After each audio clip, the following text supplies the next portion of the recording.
fling golf fanatics around the world, are you ready? Welcome to the show that kicks in the door to the biggest World League fling golf season yet. This is WLF Unleashed with the Hardcore Harveys, the official podcast of the 2026 World Fling Golf League Pro Tour.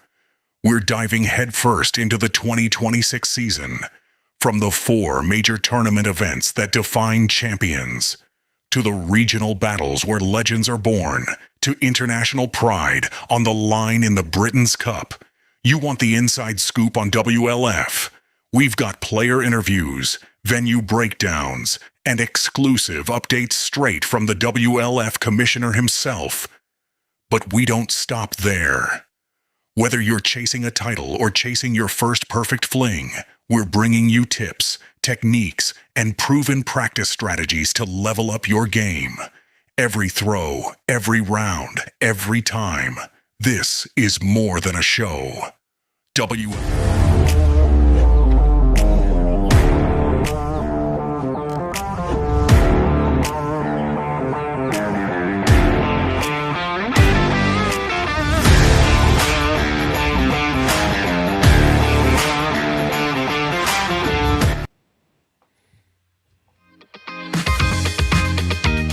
That's my favorite part. All right, guys, welcome to episode number 5 of WLF Unleashed, the podcast about fling golf. What's weird? You got to put your headphones on. You can't hear. I can hear just fine. Oh, all right. All right, so sorry about the little hold up there. We had some technical difficulties. Shock. Dismay. As normal, we are definitely finding our way in the dark. So what we learned tonight was if you have too many people backstage, it'll make your computer freeze up. So that's our fault. We tried to get everybody prepped, but I don't want to say that I told you that. I know you told me so. So anyway, welcome. So hi, beautiful. Hi. How are you tonight? I'm okay. I put my eyebrows on. For the show? Yeah, I did. All right. So man, there has been like so much happened since the last show. Last show was before the Low Country Open, and of course that was your first trip. Mm-hmm. Yeah. Mm-hmm. So we're going to get to talk to you twice, a little bit right now and a little bit later in a special segment that you earned from your first tournament play. So, all right. So from your perspective, dealing with me and the concept of going to your first tournament, how was it? No, the tournament was actually really great. The ladies that I played with probably are what made it for me, because Amy was not joking when she said she would take care of me because I was like a lost ball in high weeds. So between Amy, Grace, and Rosie, they kept me in the right direction. And on day 2, Sherry and Robin they're just fun. They're just fun. It was good. What do you think my biggest concern was for your entire first experience? You're big. I don't counting shots. Yes. I didn't do good. I had a counter with me, and then on day 2, Pam Thompson, Tab's wife, rode with us, and she became our unofficial count keeper because.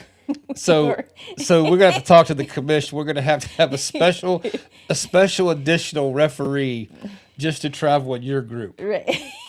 Because listen, anybody who's played enough golf over time, whether fling golf or traditional golf, they all know people that they got a 7, and then they when you ask them what they got, they're like, "Oh, I got a par." Like, I'm not that bad. No, but in your case, you truly don't have any idea what your score is. You're not trying to cheat. You're just oblivious. Like when I'm just so like I'm throwing, and I've got your voice in my head screaming, Wait, whoa. Do this, do that, do this, do that. The counting is the least important thing.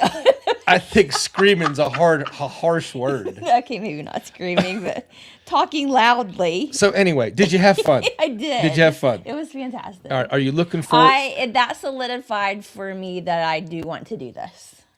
Really? Yeah. Well, I'm gonna. I mean, listen, I know I have a big personality. Like, I'm a lot, and they handled me okay, so it was good. You're not a lot. You're just.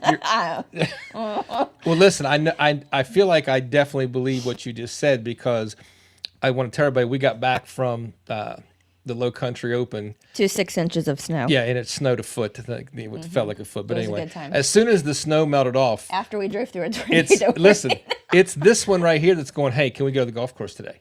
Hey, can we go to the golf course today? But okay, well, I'll expand on that. I don't feel like I need you to go to the golf course with me now. Like if there is a day that you can't. What? No, I'm just saying if there's a day that you can't go, like I would be unbothered to go practice by myself. What if you practice bad habits? Right. See? Yep. Talking loudly in my head. I mean, there's a certain standard we're trying to hold here. Mm-hmm. I mean, I believe everyone listen, has been made well aware that I am more you mid-core than hardcore. You knew what you were getting into. I did. From the very beginning. I did. So they haven't even met your son yet. Just wait.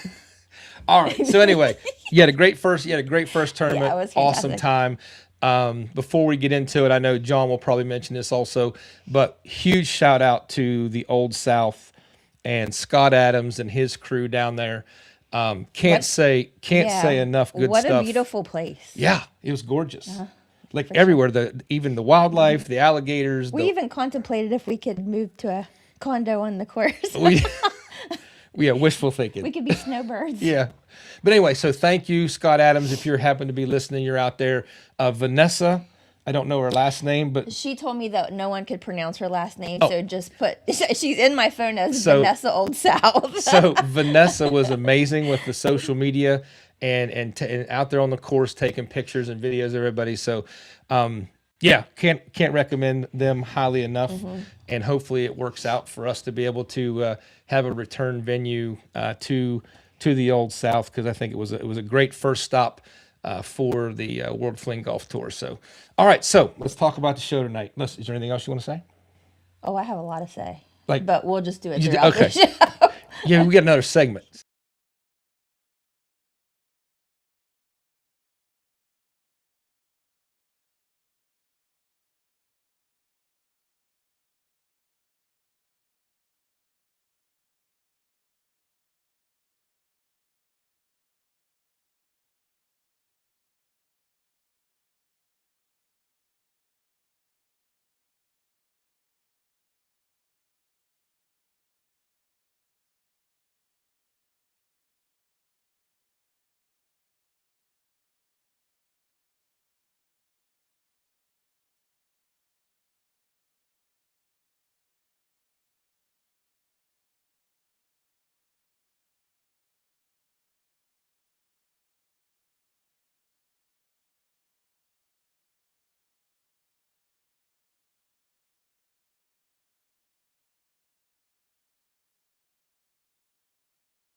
the show once again, our commissioner, Mr. John Prulidge.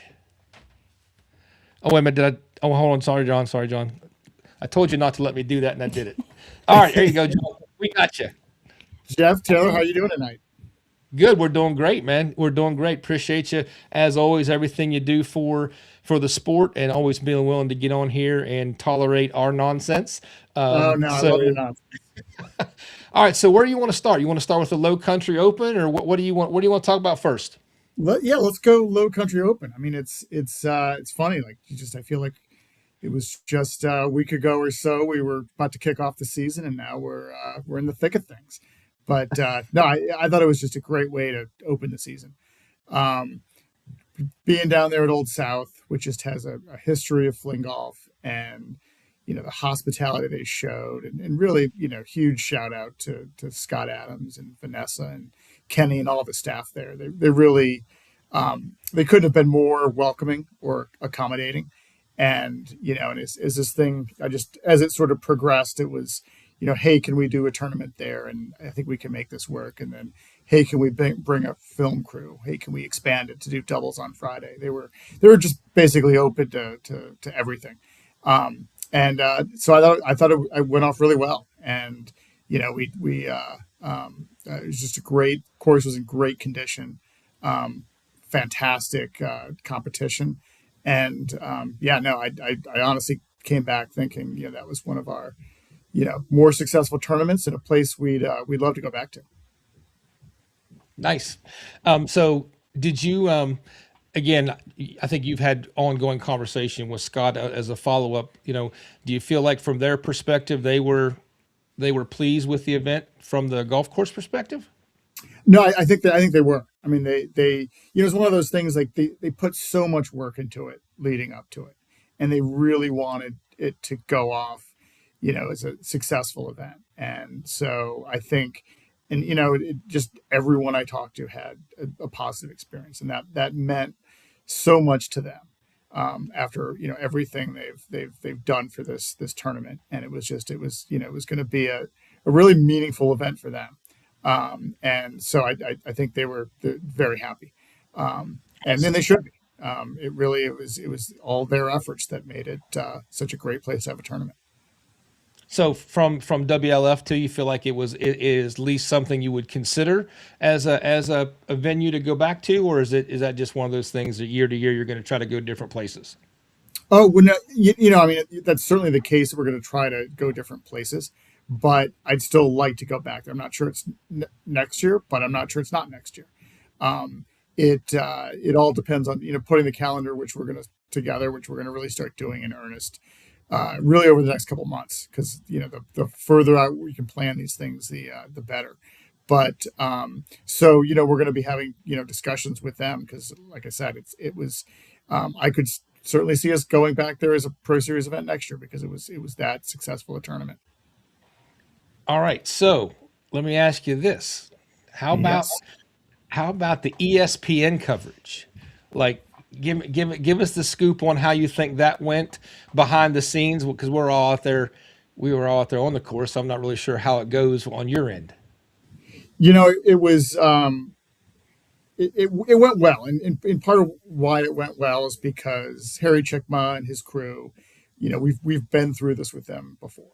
So, we know what we've got to get right, what things we've got, flexibility on. So no, it went great. We have the biggest challenge a lot of times with these things is how do you cut it down to, effectively 23 minutes, and while also sort of telling a story. But I think we'd had a good concept going in, which was, we want to get the minimum, highlights from, all three divisions, interviews with the winners from all three divisions. And, I've seen some of the footage already, and it looks great. And so I think, Harry's a pro, and we had a good plan. And I think, and even, it was funny, like Harry's out there, like while we're doing the commentary, he's also got like a phone and a gimbal, and he's like taking additional video. It's like, I'm getting great stuff here.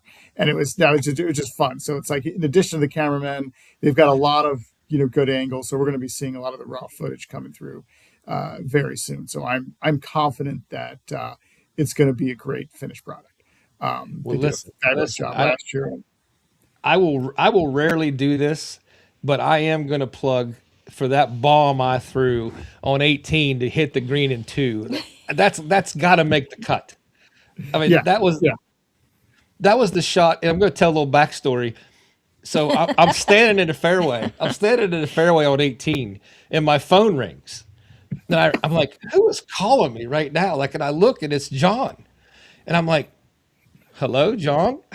He's like, hey, you think you can hit the green in 2? I'm like, yeah, we're going to give it a try. So he said, we're going to keep the camera rolling. So I hope that makes the cut, since we pulled that off after a phone call about could I make the shot. Yeah, absolutely, absolutely. Because that's the thing. We'll It's like, all one up you on if you're that. not going for a 2, we're not going to get the cameras rolling. So you went Well, no, for and it. You then got it. SVO, I believe it was like, hey, Harry Chickma, you need to step off the green because Yeah. this guy's serious. SBL told me he had to tell the camera guys to move because As you drop it like at his feet. they didn't think I was going to throw it there. They're like, you better move. He's coming in. Oh yeah, no. There was a time when we were setting up on 17. Like I can't remember what group it was, but one of them like almost hit like one of the crew, because like they were like basically scouting out the green there, and it's like dude, they're playing through right now. Like All right. So typical Harvey fashion, my son wants to know if you know anything about when the coverage would be live. we don't know. I mean, I guess I have to. It's going to be that first week of August. It's the Friday, and it could be Saturday, but it's probably the Friday that's going to be the closest to August 8th, 8/8. If I look Okay. at a camera, All I right. probably Cool. guess. We don't All right. know our slot until about July. So it's a mixed bag, and because we're doing, because you can't really do live on a golf course, we're not in the live segment, so it's probably going to be in the sort of early. It's probably going to be before noon or later on Friday night. That's my guess from past practice. But who knows? Like they could honestly in the next couple of months totally change out how they schedule this thing. Like last year they included a lot more segments, and they included it to multiple days. So but we'll know probably around 4 to 5 weeks out. They'll sort of zero in on the All schedule. right. But the good news is All right. like once it actually airs, then it becomes, it's like it's on this rotation. And, there's any, at every given moment, basically, Jake could look up at the screen and find himself in the, 23 San Diego Open. Like it was great when he was actually in a bar watching it, and got a picture of it. That was fantastic. But anyway, these things, currently they've been on this rotation on ESPN News, which is fantastic, which is why the Hey, more we add to the rotation, the better. so that it appears there was wagers on the shot based on Jake Anderson's comment. We might have put bets on the approach shot. Oh yeah, I'm Like sure there was. there was side action. There was some side Exactly. action. In the Yeah. cut. And at a certain point in time, we'll have it so you can like bet live. We'll have a betting part. Nice. Nice. Nice. With I think there's. what is it? MGM. That is it. Bet MGM. You can do it live. Yeah. No. Exactly. And who knows? Maybe we'll change things up, and you can like bet on yourself. You can't bet against yourself, but you can bet on yourself. All right. You So made some real money out there, Jeff. By, before we all get arrested, so Britain's Cup. Britain's Cup. You have any updates on Britain's Cup? Yeah, I mean, really, the only update, we sort of kicked things off among the current members of the team last night. It's really going to be, we still have 2 more slots to fill, one through a play-in and one captain's choice that we'll know after the Newsform Classic. But really right now is, I think organizational efforts among the team to organize various types of fundraising efforts to sort of help with some of the costs, the travel expenses that you have as part of being a member of that team. So there'll be stuff that'll be, as that stuff gets organized, there'll be a lot of stuff going out into the community about ways you can help out, whether it's through, we sort of batted around a bunch of ideas last night, but everything from, potential merchandise to, raffles, giveaways, that kind of stuff to just generate interest as well as raise some funds to help people with travel costs. But it's got a great captain and it's off to a great start, and Absolutely. so it's rolling now. Yeah, I'm excited to talk to SVO later about his captain experience so far, and just kind of I want to see his thoughts. I think it meant a lot to him. I think it was a great choice. So I'm looking forward to talking to him. So, all right, now, not to get anybody all riled up or anything, but we're going to roll out the points, right? That's what we're doing. We're going to do that live. We'll start with the points and then go to the rankings. Okay. All right. So we're going to go down here. Give me a second to get. I had to put them at the end. So we're going to start with. We are going to start with the 2026 seasons points for the men's bracket, and I've just brought that graphic up. So why don't you walk us through? Yeah. So for this, and this is just from the top, like this is for the sort of pro series. For all the pros, you're looking at your sort of top 3 out of 4 events for the season championship. And so the good news, like one event in, this effectively looks like the leaderboard from the first tournament, from the Low Country Open. So obviously you've got Hoopman on top after his incredible performance down in South Carolina. Nice work. And then Titus in second place, and it's relatively straightforward. So the points, I think, are these things are going to they become more interesting when you've got another tournament to add to this throughout the season. But right now, Jacob's off to a fantastic start, but it's going to be a great season-long competition. So also a great men's field. Like, I mean, yeah, a lot of players. Like, I know we only have the top 20 on here, but like, what was the total number in the men's division? You had 34. Nice. Yeah. No, it was a great turnout, and it was also a really great concentration of top pro players. I forget what it was, but it was close to I think 20 of the top 25, maybe even more. And that's unfortunately Tim Durr had to withdraw because of injury at the last minute. So you had a lot of concentration of top players, as well as then some amateurs, which was it was really a great mix.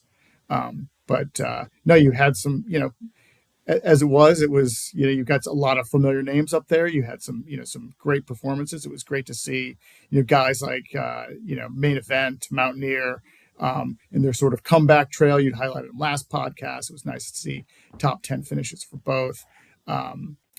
Big Mac there with 7th place finish. Except Mountaineer's probably not happy because he just wanted to beat Main Event. That was his only goal. That was his big goal from the podcast. Yeah, no, exactly. So didn't quite get it done, close, but and then you'll be talking to him later, like Slim Shaggy. Like what a great performance, and that he battled throughout. Showtime said Tim was endured. So I did talk to Tim. He is on the mend. He says he will be ready for Delaware, and he is coming to be in the mix. So that's good news to hear from him. All right, so ladies division. So right now, the rankings, obviously Britt won in the Low Country Open, so she's at the top. But anybody on here jump out at you after one event? Well, we got Taylor, her first event. I mean, like, hats off for, and top newcomer, top amateur. Yeah, she was unbearable to ride home with. Like, it was just, she was unbearable. He was just mad because my medals were clanking around, and he didn't have any. Yeah, it wasn't quiet. Just kidding. All right, joking. So then, so how many was it? 10 total ladies played. Was that everybody on the list? Yep. Okay. And obviously, Britt on top, great performance, and as you expect from the number 1 ranked player, Carla and Amory certainly, were pushing her the entire time, and but no, it was really it was great to see the ladies, and I think Britt was always somewhat in control, but she could never sort of like throughout the tournament rest on her laurels because she knew that Amy, Carla, Sure. as well as Brittany and Rosie were hot on her That's tail. And hats that's off to why Chris she's the queen. Warfield too for gutting it out while um, severely injured to be frank. Yep, that's why she's got that crown. So, No, all exactly. right, Masters division. Masters division. We how many total Masters did we have play? We had a had good 22, which was Great. great. Yeah. No, that's that. Great I turnout. think that might be our biggest Masters turnout. Which in this Like is a that. division that's just continues to grow, Yeah. which is fantastic. And hats Okay. off to you, Jeff. Thank you. Thank you. I really just want the ESPN shot. So listen, I played with Mark Thompson. Man, that guy can play. Oh yeah. Yeah, like and again, I don't mean like I didn't know anything about him or whatever, but I'd never played with him before, and man, I was impressed. He can throw it. No, he absolutely can. I mean, two guys on here that may not be the sort of household names yet in the Masters division or Mark and Eric, who both had great tournament experiences last year, and then Yeah. this first Pro Series event really showed it. And it was great to see from both of them. Not taking anything away from like Cutter and Tab, who've been consistently performing, but those are two guys to really certainly watch out for. No, and I know we talked about it in the men's division before, but I mean, it's truly there is. I mean, there is 8 to 10 guys I feel like in the Masters division that on any given day could just play well and be right at the top. Like it's not the separation is not sometimes what maybe the score looks like, but in No. terms of the skill level, it is very close. Yeah, no, I mean you look at it's become a crowded field, and I've sort of seen that over the last year plus, where I feel like every tournament gets a little more crowded, and there's another person who is sort of new to the field and then rises up the ranks. Not everyone sort of on your trajectory, Jeff, but in terms of like the shooting star, it goes straight to the top, but really have been building up, and you see them get better every tournament. So the Masters, that competition, for this season and beyond, I'm really excited about that. So I don't know when anybody noticed or did any logistics on this, but I'm kind of a numbers junkie, so I look at stuff. But I think Brian Marchand had almost the best second day performance of anybody. Yeah, Moose had a great. Like he had a fabulous day too. Yeah. Did you ever happen to look at it? Because I think he had a rough first day or a little bit higher than he would like to been, but I think he came back on day 2 and like shot a really great score. No, he definitely moved up because he sort of dug himself a hole day 1. Yeah. But then, I've got the leaderboard right here, but I feel like he may have had close to one of the lows for Sunday, which is incredible. I think you string that together for 2 days and you're right there. So hats off, Moose. Great second round, man. All right, so now to the world rankings. So we're going to start with the men's division, and I put everybody you sent me on here. So I do for the men have the rankings 1 through 30. Might be a little bit of an eye chart. Especially if you're looking at this on a phone. So the left column is 1 through 10, the middle is 11 through 20, and the right's 21 through 30. You got it. Yeah. So just as an explanation too, just to make it clear. So when we're talking about rankings, where the standings are really just for the 2026 season, and it's this cumulative points. Rankings are based on more than just 2026. They go back into 2025, and it's this average concept. And there's different weightings for different tournaments.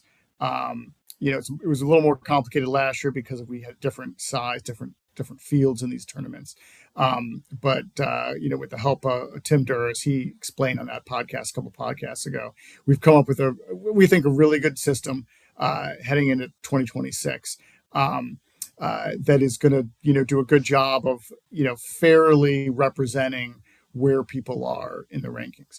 And To do that average thing, you've got to, with a bunch of different tournaments of different sizes, it becomes a little complicated. We've tried to simplify things as much as possible, and I won't dig too much in the details here, but I think a few things to sort of point out looking at the men's rankings. So Sam Scantron holds on to number one. The gap between him and Austin, right now, like on average ranking points, it's like 9 points. That's a pretty slim margin. And it's, sort of, I'd have to look at the numbers sort of forward after Newsform Classic, but I think there's a decent chance that whoever between the two of them finishes better sort of wherever they are might be number one after Newsform Classic. The other big advancement, obviously, like Hootman, he rises up from, I think he was number 5 at the end of last season, up to number 3 with his performance right there. Big jump. And a big jump for him. Big Max at number 7 right now with his performance, which is great. I think other people that rising their rankings, and part of the way the system works also, when you look at some of these people, and not to pull out certain names, but like your main events, Mountaineer, Kenzo, they're lower in the rankings, and they might be sort of slightly underranked right now, because if you don't play in enough tournaments, and all 3 of them weren't able to play in that many tournaments in 2025, at some point you're below that sort of minimum threshold, and your average points becomes penalized when you're not at that sort of event threshold. That's also why we'll talk further when we get to the women's. So it's not necessarily perfect for someone who hasn't played in as many events as other people, but it's the fairness factor there too. You can't just also play in one event and then get ranked. Sorry, Tim, that your name is behind the graphics there. So you're going to have to creep up the leaderboard from 10th to get above the graphics whenever we put the graphics up. All right. So Tim's another guy that you could argue that he might be underranked right now, potential wise, because he's had injuries and he's missed 2 tournaments that he was otherwise going to play in due to injury. And that's caused his ranking to go down. But all right, let's go to the ladies. So world rankings for the ladies after the Low Country Open. Yeah, so a lot of it stays pretty similar to what it was at the end of last year. Britt, certainly with her victory, she put some space between her and Amy, because they were really, really close in the rankings when we ended 2025. So that win was definitely great for Britt in that respect. Not a ton of movement among the top 10 to where we ended 2025, but one thing I'll point out, because she's anyone that played in that tournament that's in the standings, you get on the standings just by playing in one tournament. But rankings, and this is like a specific case for like Taylor, you don't make the rankings, or you don't get a ranking until you played in 2 tournaments. And the point of that is generally that you can't, because otherwise you'd have this situation where someone could come in, like win the tournament and then just stop playing and expect to sort of stay at number 1. You need at least 2 tournaments so that it's an average, a demonstrated average. But basically, Taylor, you play 1 more tournament and you're going to be certainly somewhere in the rankings. Nice. So that's motivation for that next tournament. All right. So as soon as the podcast is over, we got to go throw some balls. We got to get out. We got to get out there. First of all, it's 40 degrees. All right. So Masters division, to finish up the points segment for the Masters World Rankings. Similar story to the women's in a sense, like that, Jeff. You're still on top, enter the season number 1, and you're still your victory. Widens the gap a little bit. Cutters certainly though, right? Right there.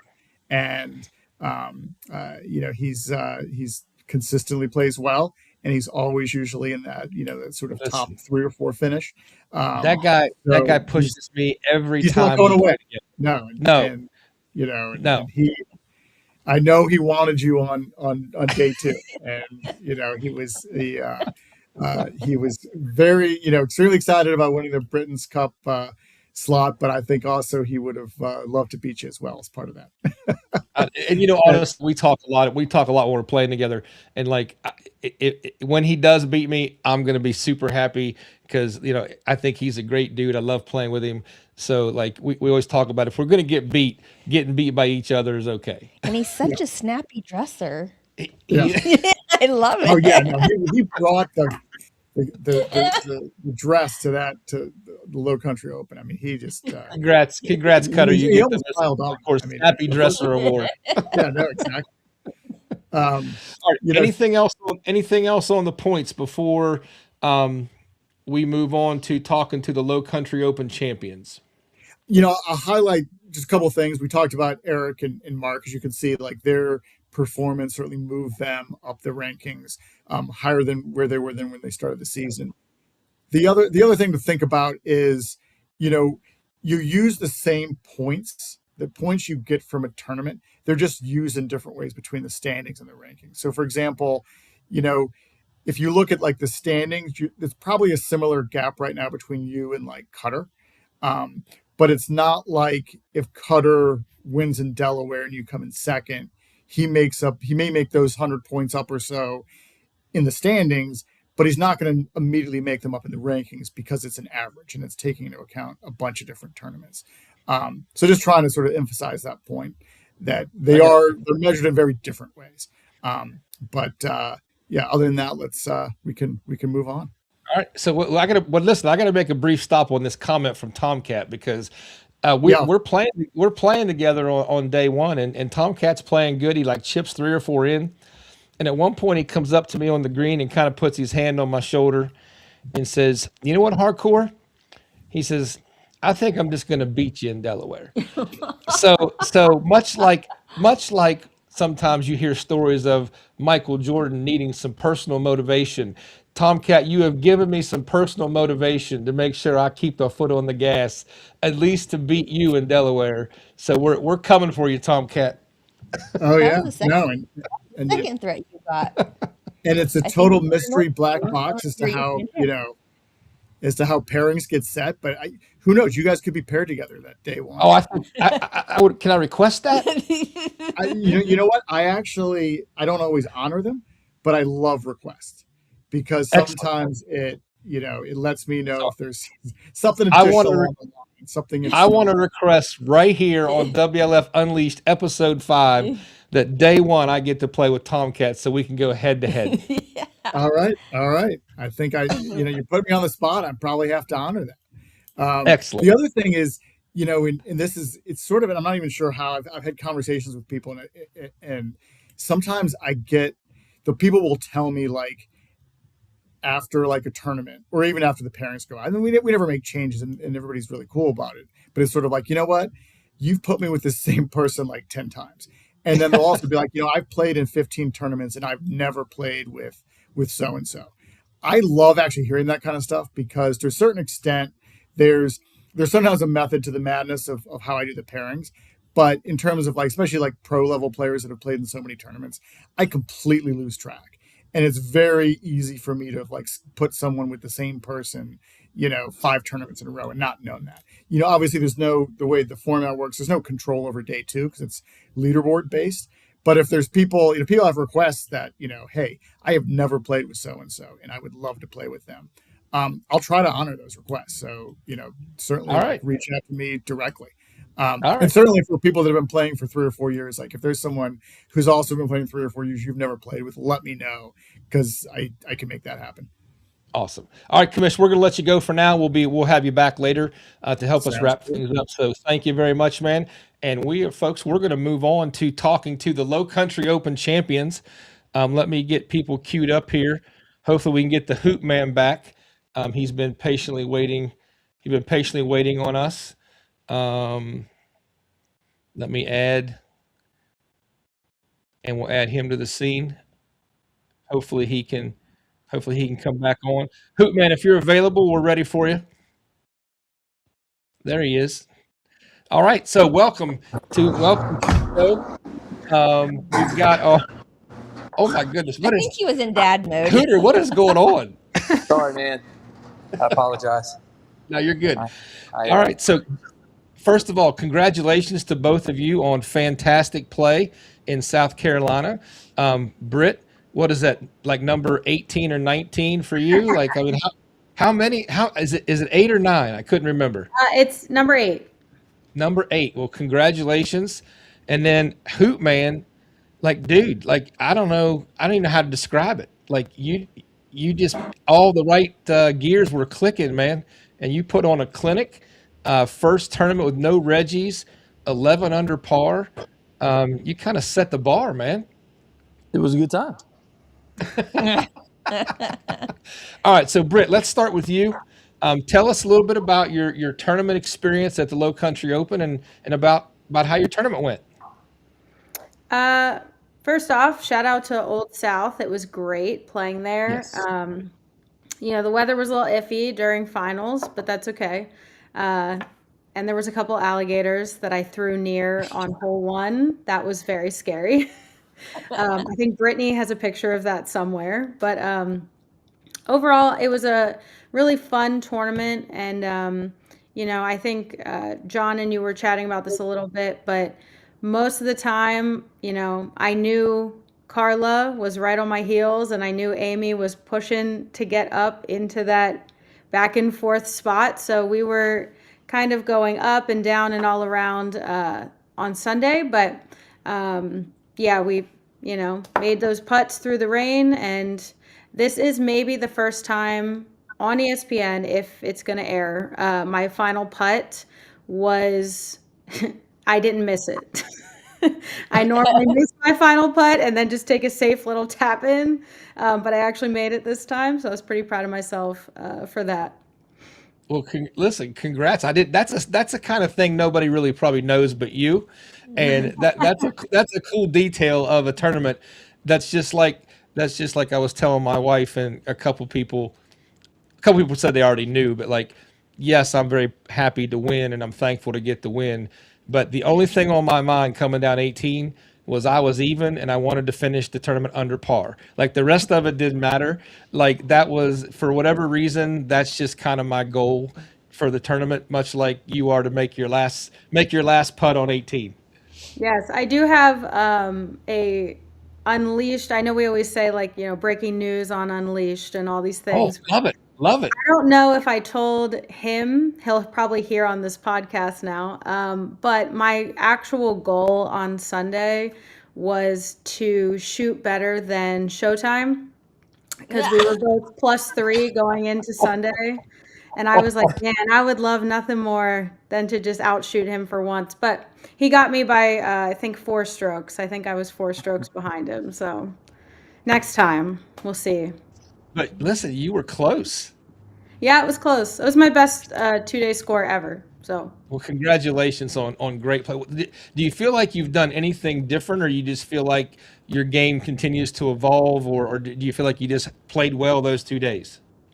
I think this course was really good for my putting. I think everyone calls me the hammer. So me and Brandon were usually called the hammering Hammonds. So I think my putting strategy actually worked out for me on this course because those greens were a little slower than they let on. Massanutten is usually tough putting for me. You barely touch it and it rolls off the green. But I think everything was kind of coming together well, just putts were good, sidecars, I was leaving myself short-ish putts for par or for birdie. So, I mean, that's the key, the short game stuff, to be able to Absolutely. put yourself in good positions to make par. Well, listen, speaking of sidecar and putting, I think the gentleman on screen with you made like a quarter mile of putts in 2 days. Like that guy was rolling it in from Right. everywhere. So Hootman, tell us about your incredible string of putting and kind of how you played and how your event went. Well, first, I was actually going to ask Brittany if that was her best ever because I was like, man, that looks really good. So I'm glad to know that. Yeah, I think it's the best ever since we've been doing the 2 days scoring. I think that's the best ever by any woman, but Yeah, I'm pretty happy with it. Well, that's awesome. But back to me. No, Take your time. Take your time. Similar to you Hooters on like eighteen. I'm standing over I'd that like to putt. thank me. Yeah. So similar, like on 18, I'm looking at the putt and I'm going, this is for my first ever bogey-free round. Like that was the thing that was going through my mind. So no one else knew that but me. But I did tell Austin right before I putted the ball into the hole. Well, listen, a side note, Austin said real quick he didn't realize he was competing in two divisions. He didn't know he was also in the women's division. It's always Family me pride against on the him, line. you know. Unless we're playing together, then it's obviously not me against him. But So, Hootman, did the course set up well for you? I mean, I know you played really well in Texas in the warm up regional event, and I'll never forget because I sent you congratulations for winning your first event, and I'll never forget your response was it was a regional. So now you got a major. So how do you feel different, or do you think the course just played to you, or are you just playing really well? Man, I played really well. I had really nice approaches, and yeah, I did. I probably made at least a quarter mile of putts, and that helps. It really helps. So, yeah, I Like you had made real you made trouble some with it. 30-footer. You made some 30-footers, didn't you? Made a couple of those, but I had trouble with the course the first two practice days. It didn't. Man, it was so slow. Which Yeah. is, I was thinking the same thing. I was like, man, this is going to be great for guys that hit the ball hard, and it wasn't good for me because I'm a lag putter. But they cut them, rolled them, and it seemed to roll a lot better those last 2 days. So just in our conversations, I know that your approach game right now, I think if I had to pick one thing, obviously the putting, but like the putting can kind of come and go for all of us. It seems like randomly at any moment we can go from putting great to putting so. But like your approach game from 150 in, you've talked to me a lot about how well you feel that's dialed in right now. Is there something like that you would share that you've done or that you've been working on that you feel like's made a difference, or just repetition? That's a really good question. I think I'm a little bit more at the target. Okay. Before I had a little bit more kind of a 3/4 throw. And so bringing that stick more over the top gives me much less left to right dispersion, and then of course repetitions for the distance. Look at you using big words on the podcast. Dispersion, man. Well, I All always right, use the so word undulation. My wife makes fun of me for that. all right, Britt, favorite hole at Old South. Did you have a favorite hole? ooh, I Yeah. don't know about a favorite, but hang on, I have to like kind of go through the course. Least favorite. I mean, I have a least favorite immediately, but All I right. What's your or least favorite hole? how about this? Like maybe the most memorable hole. Uh, Sure. I would say it's probably like 16. Okay. Going over the marsh. The ladies' Oh, tees were going from kind of an elevated tee box over marsh onto kind of a little rough area. I'm not going to say it was like fairway, but like rough zone. And then yeah. onto that green that was kind of overlooking the water marsh, which was really pretty. But that hole could bite you if you didn't set up quite right on that. It bit me a Any lot. comments on that there, Mrs. Hardcore? Well, we'll get there. Okay. All right. We'll get there. Man, favorite hole, most memorable hole for you? I really liked one. I thought it was the prettiest hole. Okay. Really? I really did. Yeah, I mean, you've got at least for us, we've got water that we threw over, and it was just real pretty. Like quintessential South Carolina vibes. And the only other one that was closer to that was probably 14. That's a par 5. It had all the trees with the moss on both sides. That Oh, yeah. was pretty cool. Yeah. That was pretty cool. 14. That was pretty was cool. a terrible hole for me. I did not like that hole. Well, you I mean, I can't didn't base score it well on that hole, but it was real Okay. nice to look at. I will out myself here. My playing group knows this. I dropped a ball on that hole. I Like in double your bogeyed. I almost went back-to-back days double bogey free, and I dropped a stupid ball on the hole. Happens. You still do that? I just did. No, I didn't mean like I wasn't like criticizing you. I was like I'm just surprised at your level that still happens. So sometimes I get myself into trouble because I go so far back that on my approaches specifically, this would be my third shot. Yeah, going towards the green. Yeah, Amy. Yeah, it was that with the With face. the zipper lips emoji. No, she was standing right next to me, and it was a lot of expletives were said. But literally, Christina also had some funny comments on that. But yeah, I usually lean back just a bit too far. It's also happened to me at Potomac Highlands. Austin can attest. And then it just slides right out. And boom, next thing I know, I'm throwing, and there's nothing there. I've So, been there. All yeah, right. happens to champions too. Nobody should be ashamed of it. Take your stroke. All right. So you got the wins, got a major championship for 2026 to start the year.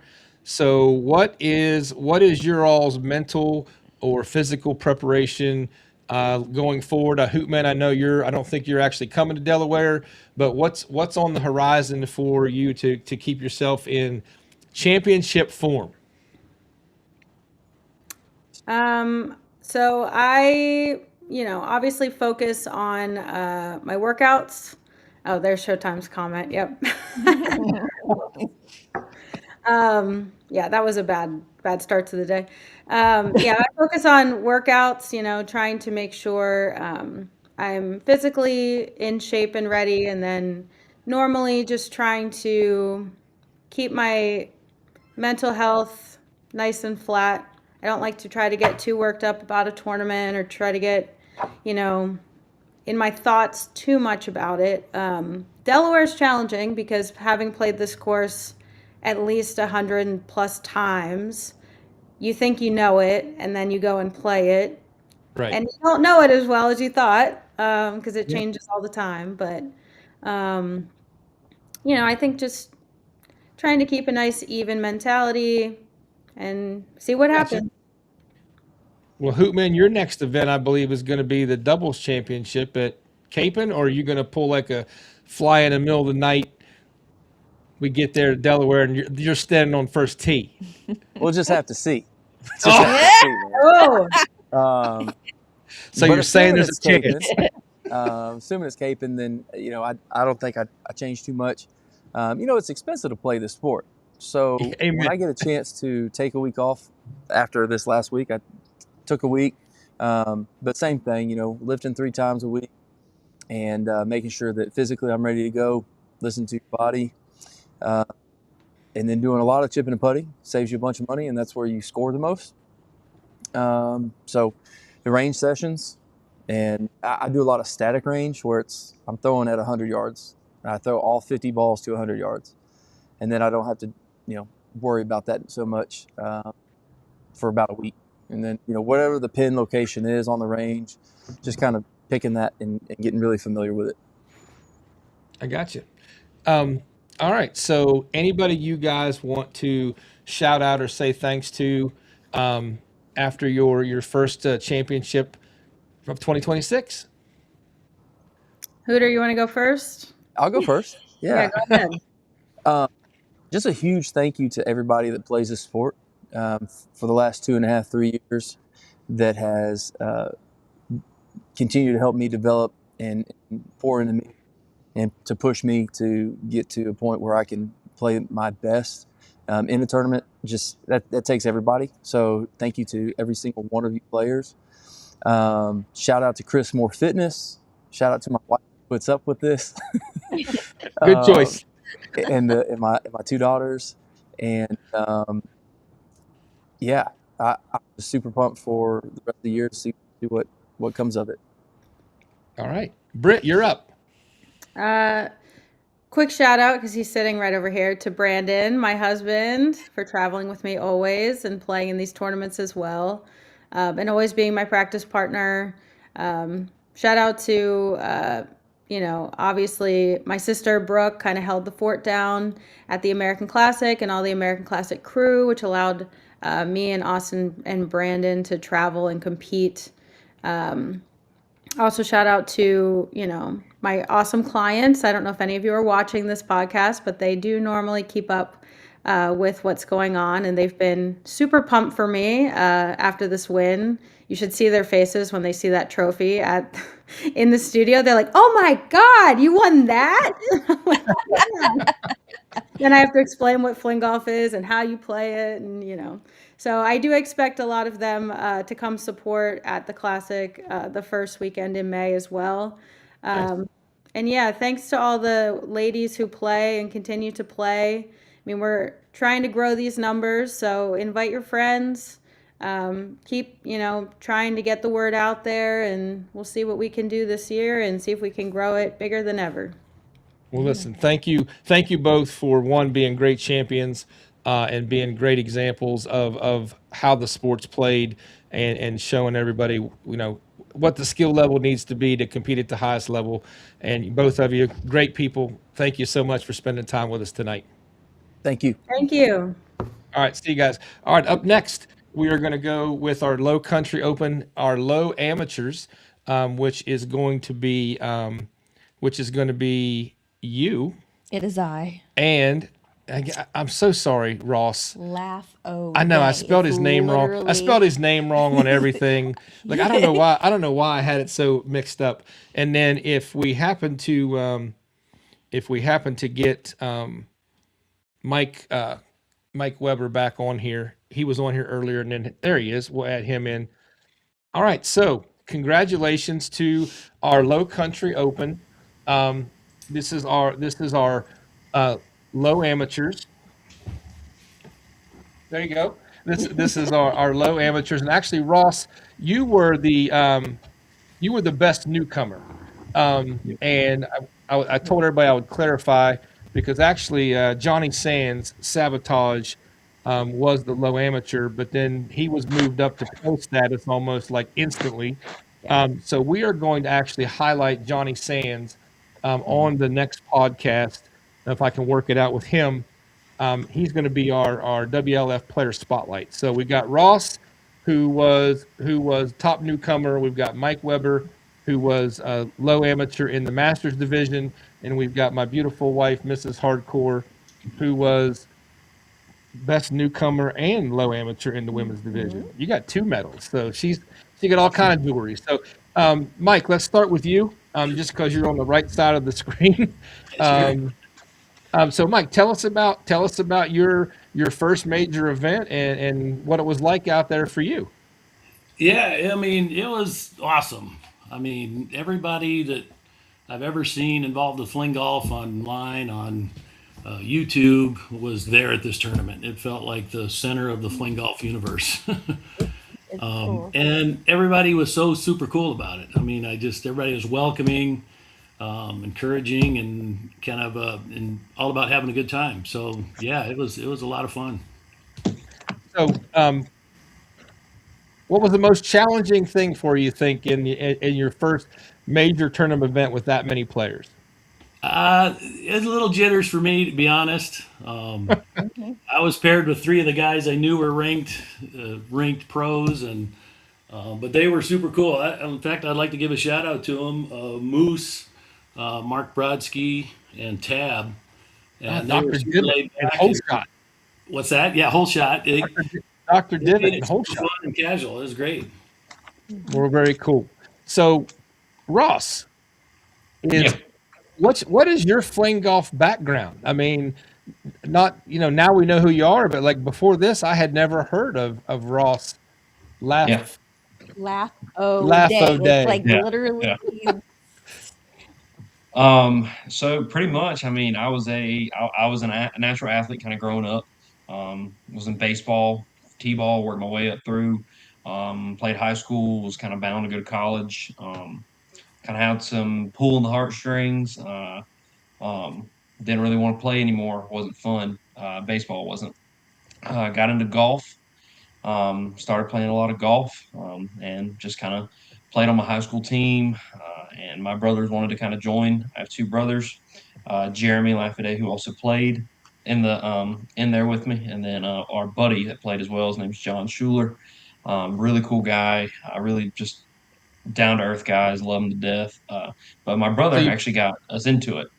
He was a lacrosse player, and he wanted to come try it on a golf course one day when I was going to go play, and I was still playing standard golf, normal stuff, and he played it, and it was fun. It was really fun. Um, and then I just kind of took it and ran with it. I don't even carry my golf clubs in my bag anymore. I only carry fling sticks. Um, that's what we it's like a to hear. good That's what we way. like to It's hear. really fun.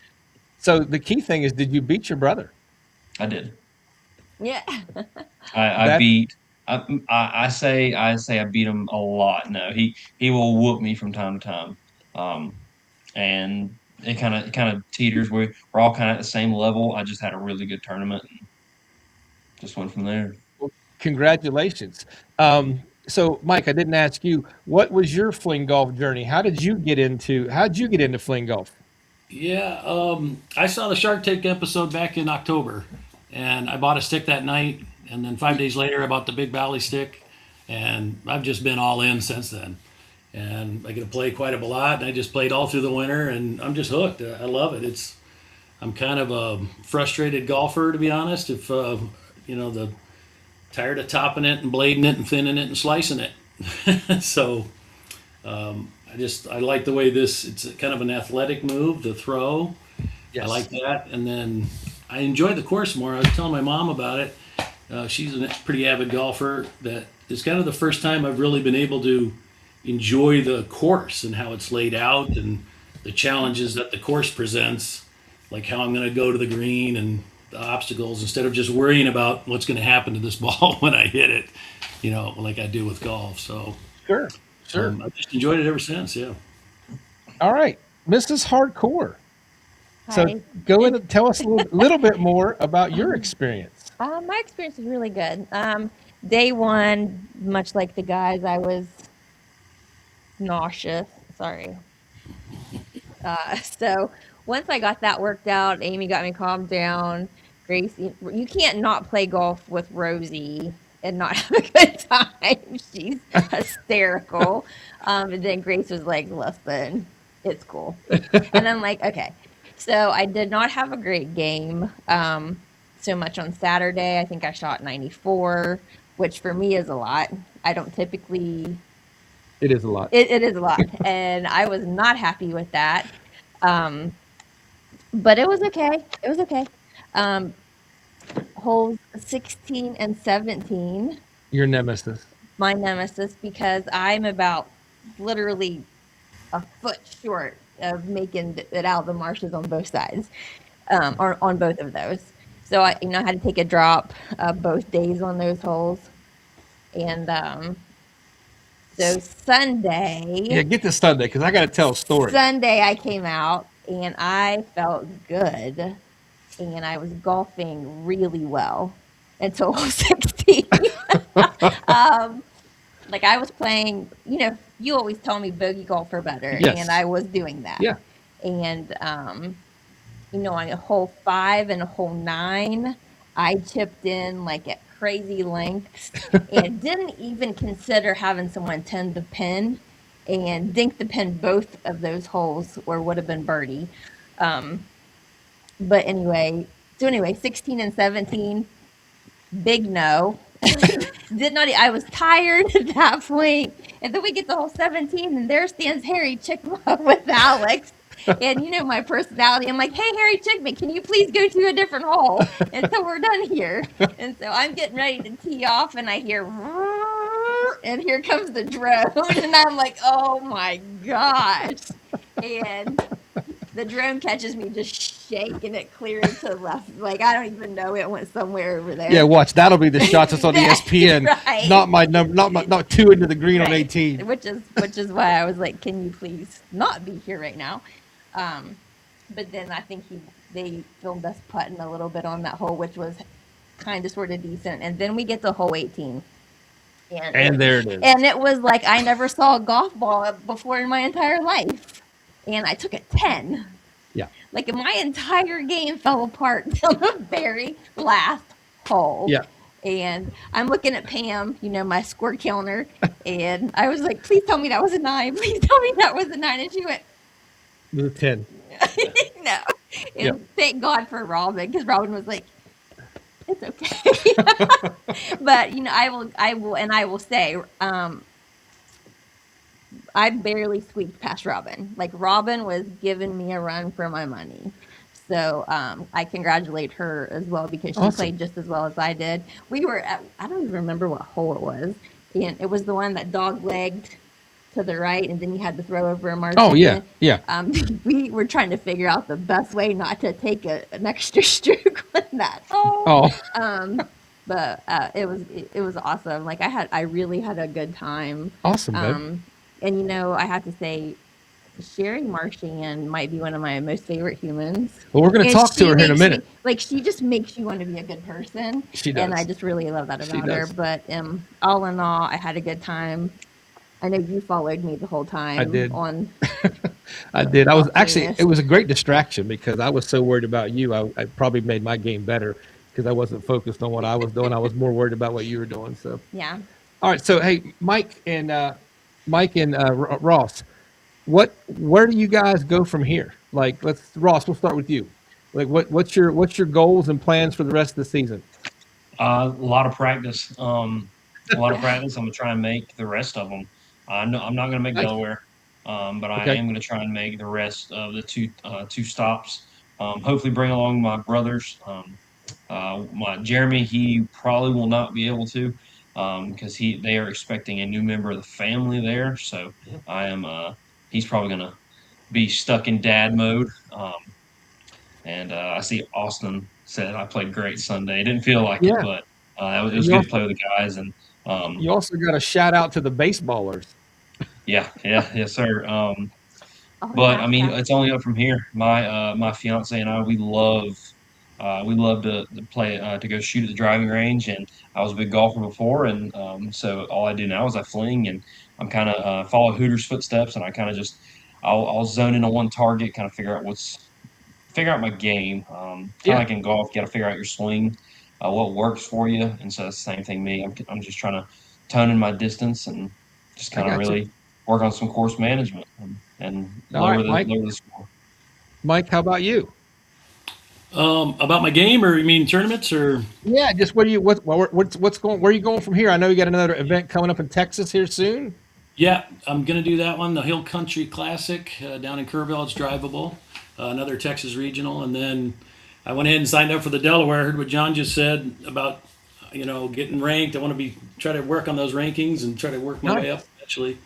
So I'm gonna go to the Delaware one just because I had so much fun at the South Carolina, and then just try to get better. I'm just trying to improve, kind of what Hoot was saying, that short shot, 150 in, Yep. and putting and try to improve shave strokes. I know there was a bunch of shots that as soon as they come out of the bucket, you want it back because it was goes half the distance that you thought it was going to go. So there's a lot of that stuff I want to get better at, and then keep getting better at the putting. And Well, listen, are you definitely coming to Delaware?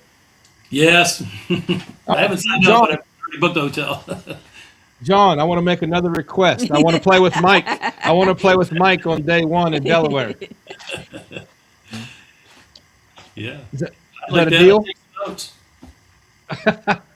All right, guys and lady, thank you guys for taking the time to hang out and wait for your segment. Appreciate your guys' time. Good luck the rest of the season. We'll look forward to seeing you out there, and good luck on your practice and good luck. Ross, are you playing the Texas event also? Probably not. Okay.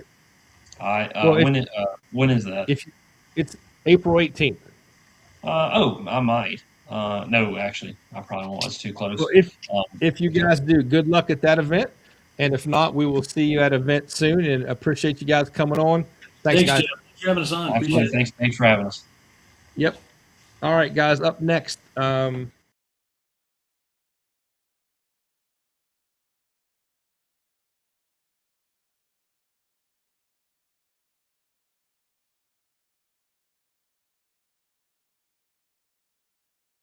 right. Up next here, let me get us added to this because this thing, if I don't add myself to the screen, no one can hear us. So that's a thing I didn't know before. So, all right. So up next we have we're going to talk about Britain's Cup. We're going to talk to our team captain, Sean Van Lacker, and then we're going to talk. Next to the play-in players, Britt McGinley, aka the real Slim Shaggy, Carla Christensen, the Lala. Not Christensen. Christian. Christian. Sorry. I just know her as the Lala. That's all. I didn't even know she had a last name. And then we're going to talk to the Cutter. So, but first up, we're going to bring on SVL. So, welcome to the show, SVL, the newly named Team USA captain. Welcome. Captain. Hello, everybody. Yeah, how we doing, man? I'm good. Good. So, listen, I really wanted to talk to you about what it meant to you and kind of how you found out about you were going to be the Team USA captain, or was it a complete? Did you not know till at South Carolina? I actually found out in Virginia of last year after the Virginia Open. So I picked up Deb and we were driving away, and Austin calls me and says, where are you at? I'm like, I'm heading home. He says, no, you got to turn around and come back. So I'm like, okay. So I turned around, went back, pulled up to the thing, and it was John and Austin were there. And they took me to the side, literally 20 feet away from where I first learned fling golf in 2016. And they told me that I'd been nominated by Paul and some other people to be the team captain for 2026. And you kind of saw the emotion in Low Country Open. I broke down a little bit because I was just so happy. It's kind of a dream of mine, and I love going that one year and get to see the Britain's Cup.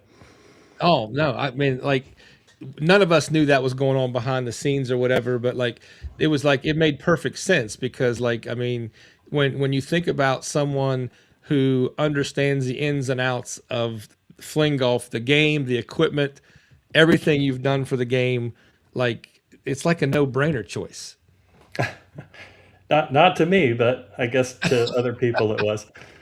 Well, anyway, so what do you, and maybe you don't even know this yet, but like what all do you feel like you've learned is involved in being the team captain so far, and like what's happening on the horizon? What are you working on, if anything, yet? Right now we're coming up with some ideas. It's not going to be fully funded like it has been before, so the players are going to be on the hook for a little bit more of the cost. So we're going to be doing raffles and come up with some great items to help support the team. And that's the way we had that call the other night. And then you're going to be rolling some of that stuff out on social media, or has that been decided yet? Hasn't been decided yet, but it'll start around June 1st. Okay. Have you started talking or thinking any strategy yet? Like, we only watched like a couple hours on Facebook Live in the middle of the night, like at 3 a.m. So we don't have a lot of predetermined expectation of what to expect. I only got to go to the first event, so I know the basic concept of what we need to achieve. Katie, who they were going to have the team captain for the Britain's Cup, isn't going to be available during that time. So I don't know. It's kind of up in the air who the team captain is going to be for the European team right now. I got you. Do you have any, like, the whole match play thing and all that? Like, is there any thoughts on how that works and strategy and pairings, or is that all stuff that you'll do later on? I'm going to learn that as I go, but I've never actually played match play. I wish I got to play match play, but it's interesting because with match play, I mean, if you get to a hole and your team gets a birdie and the other team gets a par, I mean, you get that point. So the competition side of it is like each hole. It's so much different than playing stroke play. Right. All right. Well, again, man, congratulations. So anything you obviously need from us, we're here for it. Excited to play for you as the coach or the captain, whichever the right term is. And again, we're gonna talk to the play-in people next. Anything that you want to say to the team in general now that this kind of sunk in, like any message for Team USA so far? Everybody just be themselves and play their best. And I hope as captain that I can lead everybody and make sure that we're victorious against Team Europe. You're supposed to tell them no days off. Yeah. Yeah. No days off. All right, man. Well, listen, thanks for jumping on here for a few minutes with us and giving us your thoughts on becoming team captain. And we look forward to. And listen, if there's any updates or anything you want to give anytime, we'll always keep a slot open for you here on the podcast. If it's a way you can get information out to both either the team or to the fling golf community, we'd love to have you back. All right, great. Thank you. Thanks, man. So real quick, Yeah. Lala, if you're in the building, Yeah, can you log back in? So we're gonna move forward here, and also Slim Shaggy, Yeah. if he's Brett, available, if you are yeah, there, if he's around, he could jump back in. But right now we've got the man, the myth, the legend, the other master that's apparently really wanted to beat me, and I just didn't know about it. He was just being kind. We got the cutter. We got the cutter with us. So He's making faces. welcome to the show. What's up, sir? Good to see you, sir. How are you, man? I'm well, thank you. So listen, I'm thanks for- actually amazed. Not only are you this amazing fling golfer, but you've got the gift of gab. Well, okay. Thanks. All right, so Cutter, you and I got to play together both days. We got to play together both days, and I tell everybody, like there is no, it will not surprise me in the least if you beat me at every other tournament, because I mean you are right there every time, and it's just a matter of a couple putts here and there. But obviously you played well enough to get the number 2 spot and get the nod for Team USA, the second Masters slot. So tell us a little bit about your thought process going through the tournament, knowing both you and I were competing for the win, but also what else was on the line. Well, as I told you, first off, the course was an amazing experience for me because I had played that course on a simulated golf in a golf simulator for about 10 years.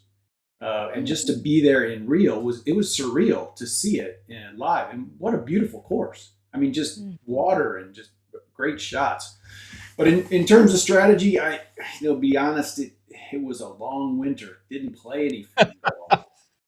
And the first time I played, I'd just gotten off the plane from South America with you guys, and I was still sore when we came down to play on Saturday. So Yeah. Saturday I felt like I had a great round and enjoyed playing with you. Sunday was fatigue. I mean, it was fighting through muscle fatigue. Yeah. So how about when we kind of got to, I think probably, I don't know, whenever the rain hit us, like when we got caught in the torrential downpour, we kind of had to stop for a little bit, and then we picked play back up. It kind of seemed like you kind of found another gear for the last few holes. Like, did you kind of it almost appeared to me like you decided that you had a shot to get the Team USA spot, and you weren't going to let it go at that point? Well, I mean, let's be honest. Mark was playing great. He was putting the pressure on, right? I told you, I was like, this guy's just not falling away. His approach shots were great. His putts were falling in. So there wasn't any chance. There wasn't really a time for me to let up. I mean, I was clearly tired on the last 9 holes, but I'm really blessed that I'm really happy that it turned out the way that it did. And more than that, I just enjoyed playing with you guys. It was so much fun. Everybody was great. So are you looking forward to the trip across the pond? Is that what they say? Is that right? Across the pond? Yes. Yeah. Again, hanging out with the team is what I'm looking forward to the most. I mean, the competition will be great too, but I really feel lucky to be included with all of the groups of people, the people that are in this Well, sport. Fish and chips Yeah. with the Oh, yeah, that's cutter. right. We're gonna have fish and chips. I forgot about that. That was our slogan on Sunday. Like we were gonna have fish and chips together. That was our motivation. Well, speaking of the team, we're gonna add the real Slim Shaggy, Brent. What is it, Brent McGinley. McGinley? I'm terrible with last names. Apologize, sir. But so Brent, congratulations, man. Well done. Thank you. Thank you. It's a pleasure to be on with you. I appreciate it. Yeah. So tell us about when you went to South Carolina. Was Team USA, was it on your mind, or did it just kind of unfold? No, it was always on the mind, It was never out of question for me in my head. But, my favorite part was just joking everybody, like, yeah, I'm going to go down and get the spot. It's no big deal. And then to actually go down and do it and back my words up, that felt really good. So, So listen, I've done a little recon behind your back a little bit, but the word I get is that your fling golf skills have continued to improve at a dramatic rate, and that no one is really surprised that you pulled it off. I mean, I'm glad to hear that actually. No, I mean, I definitely felt like I've had the skill set in my bag. When I first got involved with fling, I came off of being a college lacrosse player, so a lot of the motion and muscle memory was there for me. But I mean, Austin Showtime has really worked on my short game a lot with me. I didn't come in with a golf background, so having resources like Austin around to really coach me definitely helped me out through the last year and a half. So what do you think? So if you had to pick one aspect of your game that made the difference of you making the push here at this tournament to get this spot, like, is there one thing in particular? I would honestly say the biggest thing that helped me in this tournament was mentality. I don't think in terms of, like putting stroke or skill set, not much has changed. We got hit with a rough winter. I didn't have a lot of time to prepare going into this tournament. Um, but the biggest thing for me was I came in with no stress. And to be able to come in and just play free really opened me up to just play my game. And that's just, I felt playing as I should. Well, congratulations, man. Cutter, how about you, man? Like, is there, so now you got back from your world travels over the winter. You were definitely, you said you were pretty sore after our practice rounds. Now you've got the tournament. Like, what's on the horizon for you? Are you working out more? Or you been playing more? Or what's your game plan leading up to Delaware? Well, I split time with adventure racing, so actually that requires really most of my training because it's such an endurance sport. So, Right. yeah, but lifting, need to get out. I mean, I need to get out and putt and chip more. That's what needs to happen. I got you. Well, listen, guys, congratulations. I'm excited to have both of you on the team and part of the team. Couldn't ask for better teammates. Looking forward to playing with you. And Slim Shaggy, maybe there's a chance in this venue that we'll get to play together, because normally we're not playing in the same circles in different age brackets. So maybe we can hook up and play together. Definitely, I'd be honored to. That sounds like a great time to me. Well, listen, you better be as good as they say you are, man. Like, I can't. I'm only going up from here. That's all I gotta say. Are you looking forward to Delaware?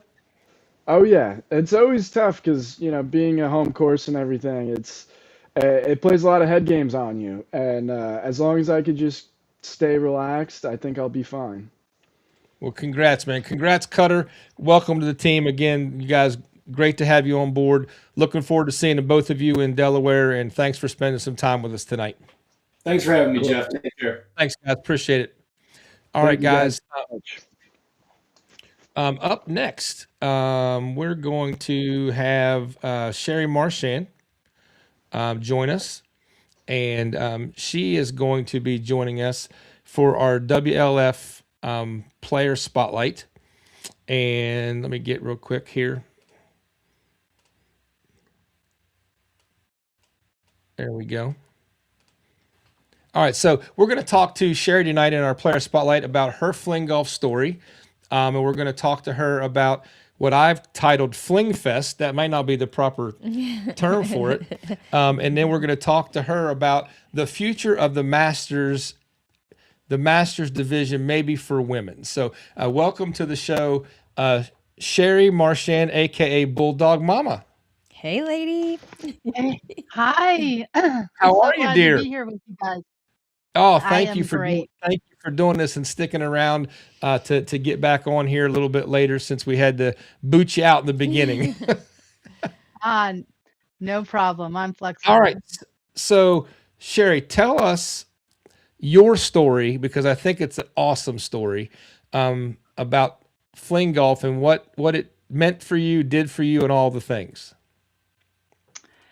So, I would say that my journey with fling golf was not as an athlete. I began um, last year with a weight problem, actually, and living with type 2 diabetes. I had high blood pressure, and really, I wasn't in good health at all. My A1C was like 13.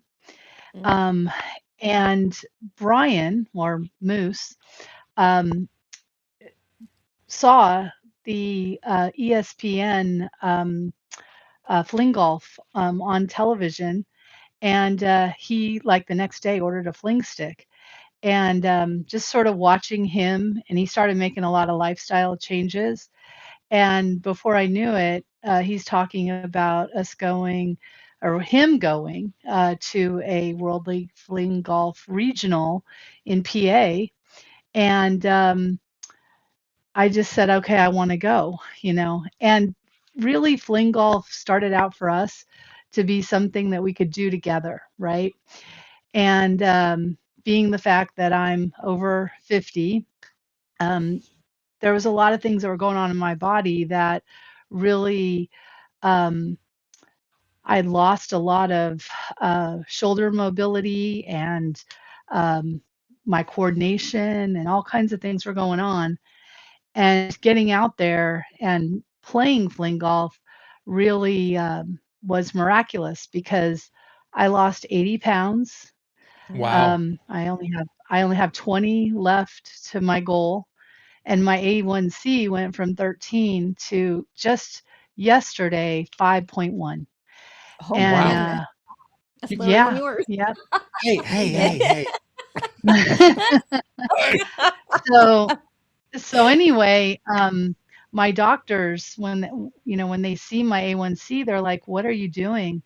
And I said, "Well, it's this crazy little thing called fling golf." And it really has changed my life. My balance is better, my confidence is better, stability. And I mean, even the first couple tournaments that I was doing with World Fling Golf, um, my scores were, not definitely, I mean, they were at the bottom. um, but I had so much friendship and laughter and community that, I mean, when you're in a cart and you're talking about life, it's really been amazing. And I just have this passion for the ladies that are over 50, that, if anything that I've talked about, is resonating with you, we just really want you to be able to come out and be a part of this. All right, so that's perfect segue, Sherry. First of all, congratulations on your amazing health journey, that you are connecting a little bit to your fling golf journey. And yeah, like she cut her in half, like 13 to 5 something. That's Yeah, amazing. Anyway, 5.1. congratulations. Yeah, congratulations. So, but this has led you to also want to kind of be a promoter, ambassador. You want to bring more people into the sport. And so you were telling us about an event you've got planned for April 11th. So why don't you, if you don't mind, walk us through what your hope, the goal is for that event? Yeah, so we're going to be meeting up at Apple Land. That is in Stevens City, Virginia. And the address is 4490 Valley Pike in Stevens City, Virginia. And 11:30, they have a driving range there. So we get together out there, and everyone gets to, work on throwing, driving. And then they have a practice green for putting. And so we spend some time with that. And then they have an executive golf course. And so we want to go and play that.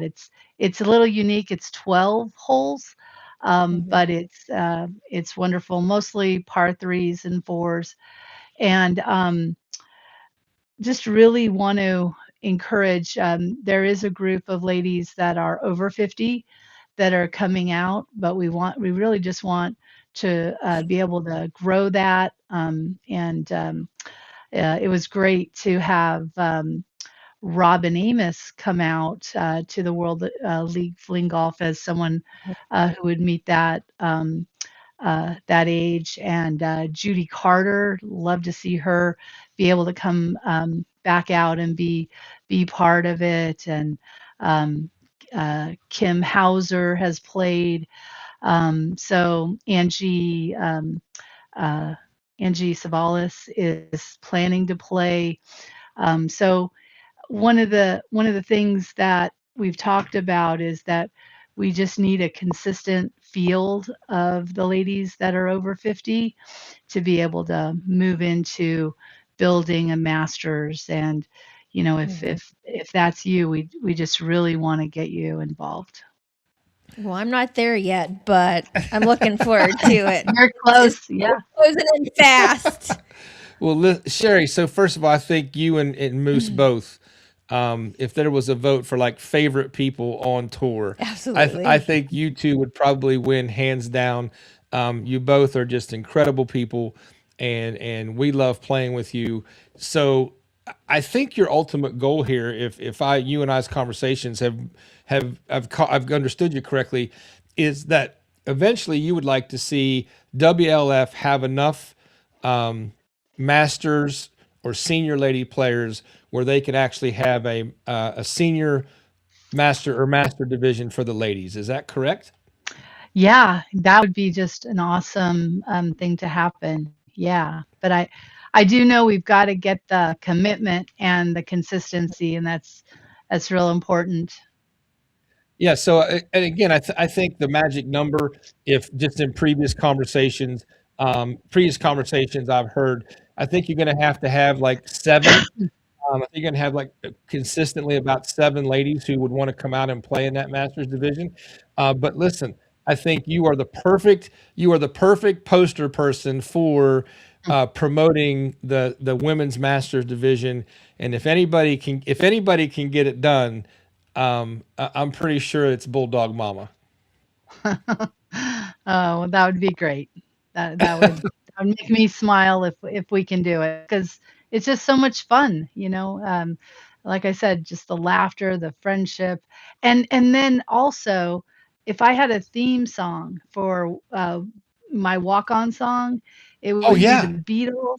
It would be the Beatles, and uh, it's just keeps getting better. Yeah. So and that is kind of my goal for every time I go out there. It's my personal best, and I feel like I did that last time. So in the last tournament. So just going to keep getting better. All right, so one last time then, if you guys are available, join Sherry Marchand for what we've called Fling Fest on April 11th at 11:30 at Apple Land Sports Center in Stevens City, Virginia. And you're going to have some instruction on the driving range, as well as you're going to play around there at Apple Land. Is that correct? Yes, and even some putting practice, maybe some new things that you hadn't thought about for strategy for putting. Well, listen, you may just see us. I'm not promising, but we've talked I about honestly just want to hang out. right. We've honestly talked about, Awesome. and we have to go to the. Can we go back to the Mexican? We got to go back to the Mexican place. That was incredible. Yeah. She didn't get Yeah. to come. No, but she got takeout. Right, she did get takeout. Moose took her Yeah. son. So No, but I want to say one thing. I want to thank Sherry because not many people know this, but Jeff and I have taken our faith very seriously, or have tried to take our faith very seriously over the last year. And he does better than I do. My emotions get the best of my mouth sometimes. But I feel very strongly that when I am with you and with Brian, you guys are the image of what a Christ-like person is. Amen. And I appreciate that greatly. Amen. And I feel like the more I'm around you, the more I want to be that person. So I thank you very much for the people that you and Moose are. I appreciate it. Oh, wow. that's We're awesome. gonna get the. We're gonna get the. I'm getting emotional. We're gonna get the preaching up in here. Watch out. Well, Well, love you listen. guys, and I love everybody that I've gotten to know and play with at World Fling Golf. It's amazing. Well, listen, thank you so much for spending some time with us, and we will try to help get everybody we can headed your way April 11th to help with your event. And we also look forward to seeing you then, and definitely look forward to seeing you guys in Delaware also. So, Sherry, thank you so much. Thanks, guys. You're welcome. All right, let's see here. All right, so up next, we are going to talk to Leo Weidman, that is going to be promoting. Hold on, daggone it! I gotta get this fixed. Hold on, Leo. We're almost there. We're going to be talking to Leo Weidman, that is working with the Texas Golf Series, and he's going to be promoting the Kerrville, Texas, the Hill Country Classic. I Sorry, was going to say, what are you talking yeah, the Hill Country Classic. So, welcome to the show, Leo, and thanks for joining us tonight. Thanks, Jeff. Are you Thanks, there? Taylor. All right. Hey, welcome. So tell us what's going to be going on with this event in Kerrville.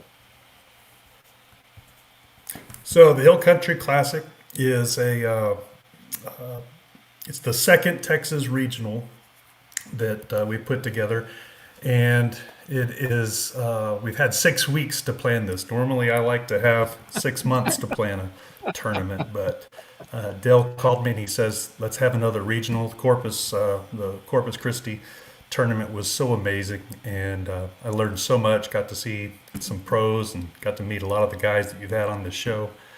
And I said, "I want to do one whenever you're ready." I was thinking, July, August, something like that. And he calls me up and he goes, "Can you do April 18th?" And so got with the pro, and we were able to put it together. And so we're going to go for it. In the process of getting sponsors, we've got several sponsors so far, and the interest has been really exciting here in Kerrville. This is a small town. We've got about 20,000 people, and they've been seeing me play for a long time. I've been doing free lessons, and we've got a couple of sponsors that I always walk into the establishment with my fling stick, and I tell them all about it, and I give them the ins and outs, and usually they say, "Well, how can I do this?" And so we've got a couple of sponsors that are actually going to try to play and enter the tournament. So we're really excited about that. Well, listen, we're very jealous of your Texas fling golf community, because you guys really got it going on. You got a great base of people down We just there. strike out all over the Yeah, place. we're up here in West Virginia fighting for our lives. We have the Highlandeers, but that's basically 3 hours from us. So it's not like, of course, I don't know, Hooter tells me everything's 3 hours away in Texas. At least, yeah. I'm excited to play in Hooter's tournament. He's going to have one here pretty soon, and I'm hoping that he's going to come out to ours. I know Johnny Sands is going to make the trip from New Mexico. We might have some guys coming from Pennsylvania, and so I'm really hoping that we can get some interest in the second regional. It's just a 1 day. But Right. it's a beautiful course, lots of relief, creeks, new sand traps, new greens. It's they've really done a lot to improve it, and it's a really beautiful What's the place to actual? play. Do you have a tournament schedule established yet? Like, you have a what time you're kicking off or anything like that? Our tee time is going to be Saturday at 9:30 in the morning, and we've got enough for 7 cards, I believe. I think we've got 7 or 8 cards. I think we're going to have 24. We're limited to Nice. 24 because there's another event on the same day. I got you. Well, And we've listen, got 13 appreciate. signed up. So if you're going to sign up, now's the time to do it. There's only 11 slots left. That's right. Well, listen, thank you for like putting this together like at the last minute and pulling it off. I mean, that's pretty impressive. Well, we had a lot of help from Dell and a lot of help from John and WLF. It's been a lot of support, and we're very happy to do it. And I hope it's going to be a success. I know it will. Well, listen, good luck, and thank you for coming on here and sharing about the tournament. And we appreciate your time, man. Thanks for having me on, guys. All right, see you, man. All right, up next. Last but not least. Up next. I mean, well, Save listen, the best for last. I would have put him on earlier, to be honest, but like I kept seeing him drop out. Well, you told him to first. No, of all. at the beginning, but then like Oh. later on, I saw him and I'm like, okay, I'm going to put him on next, and then like he would disappear again, and I thought, well, maybe he's having like internet connection issues at the Octagon House, The Octo House. the Octo House. So anyway, up next we got Fling for All, and finishing up the show with Jonathan Bellingham, aka Aqua John. We're going to hear about his youth program that he's got coming up that's exciting to get kids involved in fling golf. We're going to hear about his book. I mean, the guy's into everything. Like, it's just, I'm like, the Quite guy, literally. literally everything. And then he's also filming a second documentary. He's already got one, and we were down there when he was getting ready to kick off the second one. So without any further delay, welcome to the show, Aqua John. We're here to hear the tales of fling golf and the tales of you and everything you're into. Wow. Thanks for having Unleashed. me. Can you hear me okay? On Unleashed. Yeah. Listen, so I gave you the introduction of all introductions. Yeah, exactly. I appreciate that. And for anyone who's still on the podcast, thanks for hanging in there this long. Yeah. I'll keep it brief. I've been instructed to do so. But there is some breaking news. Hearing it Yeah. first, of course, like we like to do on Unleashed. And what you're hearing first is the first tell-all book about fling golf. I know it's going to be hard with that camera to catch it, but this Here, is hold on, my I'm gonna- fling golf tales. This is my fling Yeah, I'm golf gonna put- tales, the inside scoop behind the scenes. Oh, is that going to help? Yeah, maybe if you keep it right in front of you, maybe. Nah. Right in No, front. it's There there we it is, go. right there. Yeah, There it is. fling golf It's tales. Fling golf tales. It's one person's journey so far. So yeah, there's people in here you'll know about. I start with my top of the mountain experience at St. Andrews, go into a little bit of the origin story, and then talk about the legends and the golf gods and where we go from here. And part of the impetus for this book was the stories that have come from someone who started back with us in 2016. We're just starting to accumulate. Some that I couldn't even believe myself. So I better write these down to record these for posterity. And part of the neat part of the journey now is turning this over to my Fling for All youth development program. And so part of the motivation for this book was that all the proceeds for the sale of the book goes directly into Fling for All. And our first big project is actually a mini documentary. I've just secured yesterday contract with an award-winning outdoor recreation filmmaker from West Virginia whose star is rising, and I'm jumping aboard that. And he's going to be following the arc of kids learning in school, going out to an actual golf course, practicing it, and then showing up at the Potomac Highlands, plug, for the filming the documentary Playing with the Pros. So those of you who are thinking about the Potomac Highlands, maybe on the fence about it, here's your chance to be part of this documentary as we bring these high school kids on our home course in Capon Springs and make it happen. There'll be more to reveal about that coming up, but the exciting part is that right now in the state of West Virginia, our Fling for All training series is part of their virtual conference. And I checked with Nice. the leaders. It's the entire month of March. so far 15 high schools have been watching the Fling Golf series that I've started, and so this gives more potential for people to follow up with. And as this is happening, centered apart within our Highland Deer family here in West Virginia, I also have a contract out for a middle school in Washington State who saw Fling Golf somewhere, Shark Tank, who knows, and wanted it for their middle school kids. So there's experiments going on there, and I'll leave it at that. This is just kind of the beginning of some projects that are currently underway that I'll be able to reveal either at the next podcast or the one after that. Yeah, so Jake says he wants an advanced copy. So, like, what with the follow up here is we're going to actually put the link out for to be able to get to the book. But then if they do that, then they can pick it up at Cape and Springs, or they can bring it with them. And I'm assuming you're gonna put your signature. Meet the author night. Meet the author. Well, the reason it's going on right now is to let you know there'll be a live link that I'll post on the players page. This is all being done to print to order. So the goal is if you go probably in the next couple of days to be able to order it, it'll come in time for you to bring it to Delaware, where we can, of course, have a chance for me to sign it in person. There's some few surprises in the book I think that people don't know about, either about myself or some of the players. It's not a tell-all book. It's to lift everyone up and lift the sport up, but I think people will really appreciate it. So yes, the goal is to announce it here and then have a link where you can go to, it's Lulu Bookstore. In fact, I could just even say that. Go to Lulu Bookstore online, type in a search engine Fling Golf. I'm the only one who's written a book, so you'll find it pretty easy. That genre was easy. That was pretty quick. So, and the beauty is that there's a print book you can order, but now I just put up today, there's actually an ebook. So if you didn't want to wait, you just want to read ahead of time, you can check out the ebook. So listen, so I know can you drop a little, do you have a favorite story in the book, or is there something like every author has a favorite part?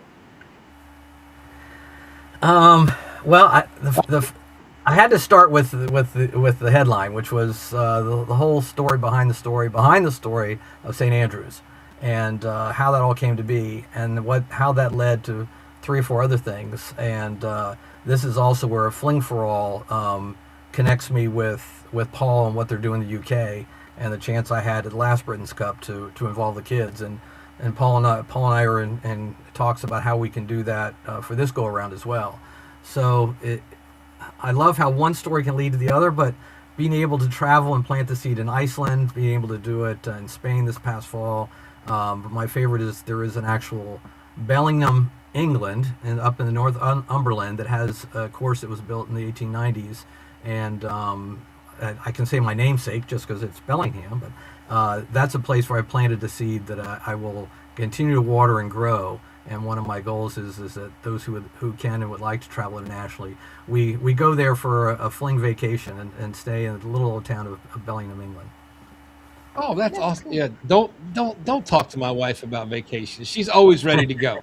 That's a European one. Oh, hey, so all right, so the documentary, real quick. I think you said people that were interested in the documentary, if they come to the West Virginia Doubles Championship, they would get an opportunity to be in the documentary. Is that correct? Well, they'll be filming all day, half day Friday, all day Saturday. So no guarantees what happens on the editing floor. The whole show, the whole documentary is anywhere from 7 to 10 minutes, just like the last one. So this isn't a long form exercise.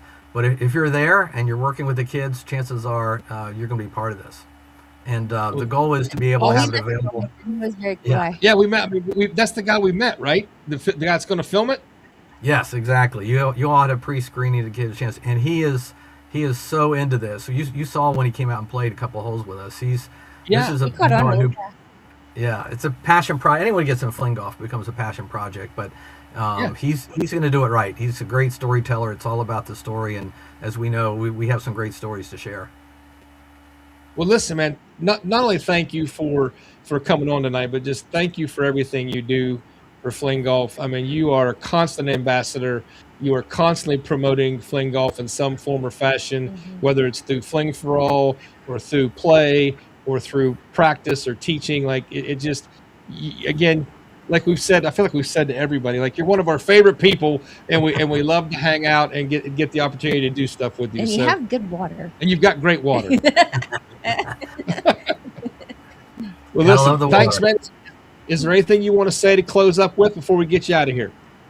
Yeah, if you got an email tonight from Worldly Fling Golf, then you've got the advance warning about the Potomac Highlands. We're all focused on Delaware. We're going to have a great time there. The only thing that's helpful for us preparing for the doubles tournament is to get folks to go ahead and put in the reservation request for the rooms. Again, it doesn't cost anything. We just need a head count. I've held a certain number of rooms, and there's going to be some pressure to have to release those rooms. So I think John put a date on there, April 3rd, to just go online and fill out the form. It's an intention. It's not a financial commitment. So I really appreciate it. People would do that. All right, man. Well, thank you for coming on tonight. Appreciate you, and we look forward to seeing you soon, man. All right. You all take care. Bye. All right. All right. So wrap this up. we're going to be wrapping this up. And again, I know what you're going to tell me. This is way too long, and yes, it is. But so we got to get better at. I don't know. We just got to get better. So anyway, John, hold on. We got the commish back with us to help us wrap up the show tonight. So besides being too long, what was your thoughts on or takeaways for tonight's show? Oh no! In fact, I don't know. I thought it moved really well. I mean, I can't speak for when I was talking because maybe that slowed everything down. But no, I mean, I knew you had a ton of people to talk to, but I thought the flow was fantastic. And I'm like taking notes the whole time. I'm like, oh my god, I've got so much to comment on. But then I look at the time and I'm like, yeah, I don't think we need to, hear much more from me. I will say, just a couple things. Like, first of all, to Britt, like she mentioned, like the final putt. She's like, I'm probably the only person in the world that notices this, but like, there are two people because I definitely I'm not rooting for things until we get to like right before there's someone who's going to win it, and then I so want that last putt to go in, and if there's cameras on, even more so. So I got to say both to you, Jacob and Britt, like you guys were awesome, and like you all sank decent sized putts for the win at the Low Country Open. It was fantastic to see. So I'm with you there, Brett. The other thing, just to let people know, I love the segment you guys had with like the top amateurs, and it's just interesting from my perspective when I go to one of these tournaments. It's great to see all the people, the pros, the people that have competed in a lot of tournaments that I've gotten to know over the years. And then as well as to like, it may be your first tournament, but maybe I've talked to them behind the scenes. And great to just meet people in person. But it's also the people that sometimes aren't even on my radar, or I know people have talked to them, but I don't know their stories. And then to get to meet them, in person and learn more about them and see them be welcomed by the community and get to play in their first tournament it's special.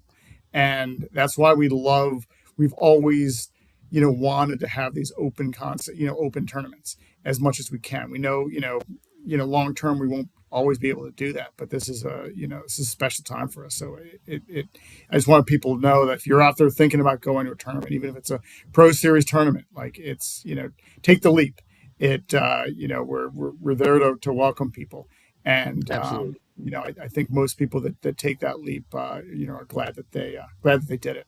And also, on taking a leap, just want to sort of emphasize, these regional tournaments that like the one that Leo's about to put on with Dell. Like it's great to really see these gaining momentum, and it's providing people with opportunities to play. We can only do so much sort of at the pro level. There's so many tournaments we can have during that Pro Series. So these regional tournaments are really important, and it's great to see people jumping on. And we'll have several more to announce as the season goes on. And take the leap. We're there to support you, and look forward to it. So it's a great thing to see. Anyway, so much more, but I don't want to drag this out any longer. But a great job, you. Jeff, Taylor, you must be exhausted now because great effort, but no, really fabulous. Well, thank you, man. Appreciate you shouting us out, and this thing's been a learning curve. So we appreciate everybody with some patience on as we stumble our way through at times. But I really think it's a great platform for the sport. I think it's a great opportunity for everybody to not only get together, but to share information and hear stories, like Sherry Marchand's story, like Aquajon doing another documentary, like talking to the new players, like you said, and hearing stuff that you don't know about them. Like Britt's comment about the putt, I would have never known that. I would have never known that without the opportunity to have kind of an interview with her and talk with her and stuff like that. So I think it's a great thing. Hopefully we can keep it going. I appreciate you guys' support of the show also. You've been great to help us get stuff and do stuff. So I think we're on the right track.